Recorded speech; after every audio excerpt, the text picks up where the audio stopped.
BBC Radio 2 online, on digital radio and on 88 and 91 FM. Now the BBC News at 2 o'clock. This is Alan Dedicoat.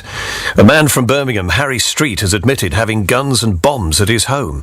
The court heard he'd been involved in a dispute with his neighbours, and the judge was told that under the name Barry Williams, he'd killed 5 people, including his neighbours, in 1978, crimes for which he was held in a secure mental hospital until 1994. Sky News say they're saddened by the apparent suicide of a woman they'd accused of spreading abuse on the internet about the parents of Madeleine McCann. The body of Brenda Leyland was found at a hotel in Leicestershire. A reporter had confronted her a few days earlier. She'd said she'd had a right to her opinions. An expert on social media, Carl Miller, says the law on internet comments is clear.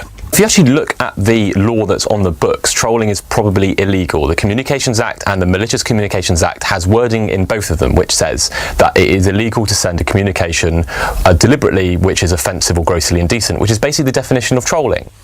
Srian Duani from Bristol has formally denied murdering his wife on their honeymoon in South Africa. The trial in Cape Town is expected to last for several weeks.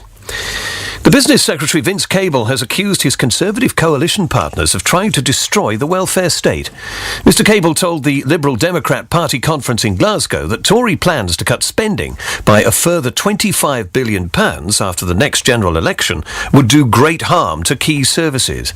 Political staff say his onslaught underlines the determination of senior Lib Dems to distance themselves from the Conservatives. In his speech, Mr Cable said his party would be ready to raise taxes and borrow more. Key public services have already been cut to the bone, from legal aid, local government to policing and defence. And the Tories are ideologically obsessed by cuts because they see it as a way of destroying public service and the welfare state which they detest. Virgin Atlantic is to close its short-haul service Little Red, which operates domestic flights within the UK. In a statement, the airline said Little Red hadn't been able to make a positive contribution to the company. The flights will end next year. A law's come into force in Jersey, making the wearing of cycle helmets compulsory for children under the age of 14.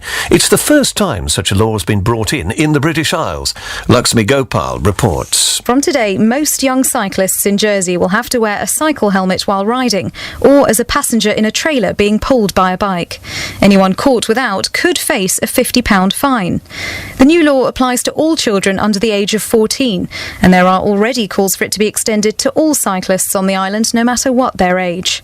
Jersey is the first place in the British Isles to bring in a cycle helmet law, though other countries such as Australia have had similar legislation for many years. Lakshmi Gopal reporting, and that's the BBC News at 3 minutes past 2, and next at 3.